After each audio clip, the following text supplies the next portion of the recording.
Assalamualaikum warahmatullahi wabarakatuh.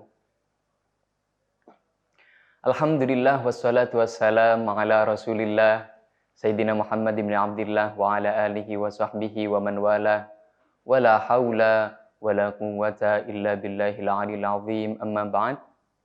Pemirsa Dalwa TV yang dirahmati Allah Subhanahu wa taala, alhamdulillah pada kesempatan kali ini kita masih diberi taufik dan hidayahnya untuk mempelajari ilmu agama, terlebih ilmu hadis. Alhamdulillah, mari kita melanjutkan pelajaran materi kita selanjutnya. Bismillahirrahmanirrahim. Al-haditsus sabi asyar, hadis yang ke-17. An Sayyidina Abi Hurairah radhiyallahu anin Nabi sallallahu alaihi wasallam qala: "Idza labistum wa idza tawadda'tum fabda'u bi ayaminikum." Idza labistum wa idza tawadda'tum fabda'u bi ayaminikum. Jikalau kalian memakai pakaian atau berwudu, maka mulailah dengan bagian yang kanan, maka dahulukanlah bagian yang kanan.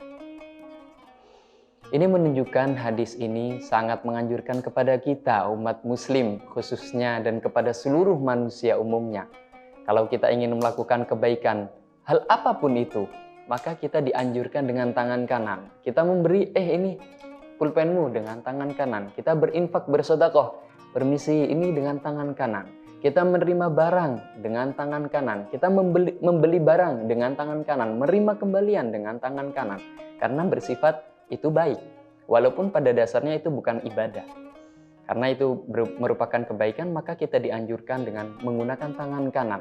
Tapi yang sangat miris dan sangat menyayat hati, bahwasannya pemuda pada zaman sekarang, terlebih generasi kita yang di bawah kita, adik-adik kita, anak-anak kita, mereka tidak mengamalkan atau tidak merealisasikan kehidupan ini dengan tangan kanan. Karena mungkin salah satu faktor penyebabnya kurangnya atau minimnya contoh di sekitar dan banyaknya hal-hal yang mereka lihat itu ketika minum dengan tangan kiri, ketika memberi dengan tangan kiri. Contoh saja, ketika ada iklan di TV atau film, apapun itu, bisa kita perhatikan ketika ia menuangkan minumannya dengan tangan kiri, ketika ia memberikan minumannya dengan tangan kiri, ketika ia membayar atau menerima kembalian dengan tangan kiri. Itu secara tidak langsung akan direkam oleh pikiran anak-anak kita atau adik-adik kita, sehingga itu akan menjadikan kebiasaan. Oleh karena itu kita sebagai contoh, sebagai qudwah, mari kita semangat memberikan contoh yang terbaik. Hal ini pernah terjadi ketika Rasulullah SAW berada dengan para sahabat duduk. Ketika itu Allah mentakdirkan Sayyidina Abu Bakar berada di posisi kiri Rasulullah. Kemudian ada di sebelah kanan orang A'rabi, sahabat biasa. Ya, walaupun pada dasarnya semua sahabat luar biasa. Cuman kalau kita bandingkan kedudukan beliau dengan Sayyidina Abu Bakar, jauh beda. Namun Rasulullah tidak serta-merta memberikan minumannya, susu ketika itu yang akan dibagikan kepada para sahabat, tidak serta-merta langsung diberikan kepada Sayyidina Abu Bakar yang berada di posisi kirinya Rasulullah. Akan tapi apa yang Rasulullah lakukan? Rasulullah minum, kemudian dikasihkan ke sebelah kanan. Muter susunya terus, dibagikan, sampailah ke Sayyidina Abu Bakar. Mungkin kalau kita dalam pelaksanaan kesehariannya, andai kata kita di posisi tersebut, ada orang mulia atau bahkan orang tua atau kakak kita ada di sebelah kiri, mungkin kita bisa menawarkan terlebih dahulu, Mas, saya berikan ke kanan dulu, atau basa-basi lah intinya untuk menyenangkan hati, menghormati dia. Tapi al-muhim, yang penting kita memulai dengan semua kebaikan dengan bagian yang kanan atau dahulukan ya yang kanan. Ini terkait dengan rasa cinta yang karena cinta tersebut kita akan mengikuti perilaku. Kalau kita misalkan pernah melihat audisi apapun itu, kalau misalkan contoh kecil, kenapa kamu kok suka bernyanyi? Misalkan ada coachnya atau pelatihnya bertanya seperti itu, kenapa kamu suka bernyanyi? Biasanya para audisi itu akan menjawab, ya I love it, saya suka. Satu alasannya, karena saya suka.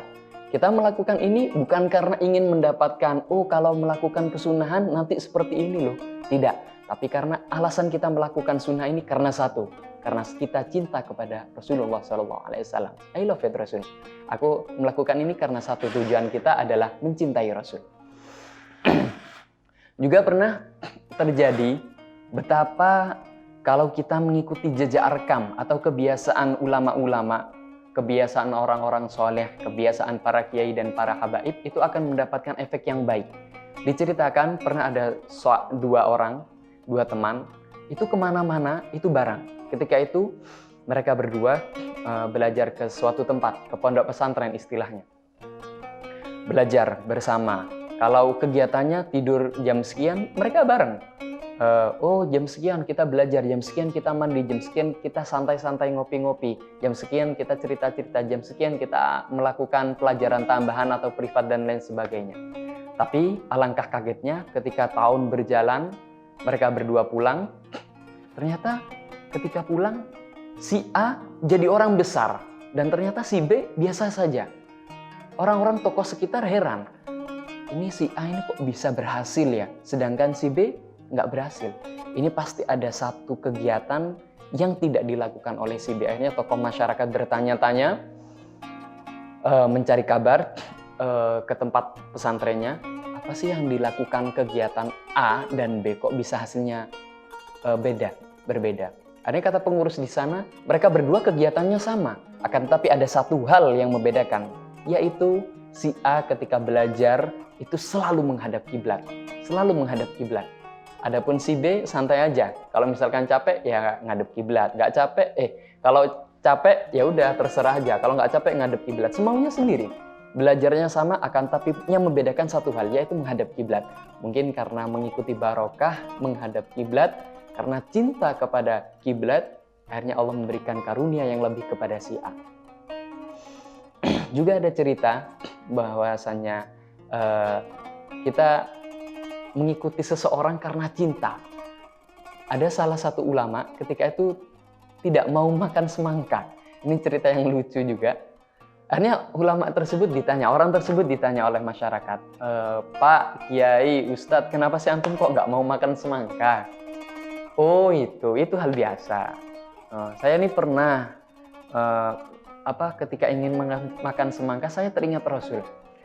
Rasul memang pernah makan semangka, kan tapi saya nggak tahu dan saya nggak pernah melihat riwayatnya bagaimana tata cara Rasul makan semangka. Oleh karena itu saya nggak mau makan semangka karena saya nggak tahu tutorial Rasulullah SAW makan semangka. Luar biasa. Betapa cinta mereka para sahabat, para ulama yang hanya didasari satu karena cinta. Semoga cinta kita kepada Allah dan Rasulnya, kepada ulama, orang tua, dan lain-lain sebagainya bertambah kuat sehingga menjadikan kita selalu mendapat ridhonya. Kurang lebih mohon maaf. Wassalamualaikum warahmatullahi wabarakatuh.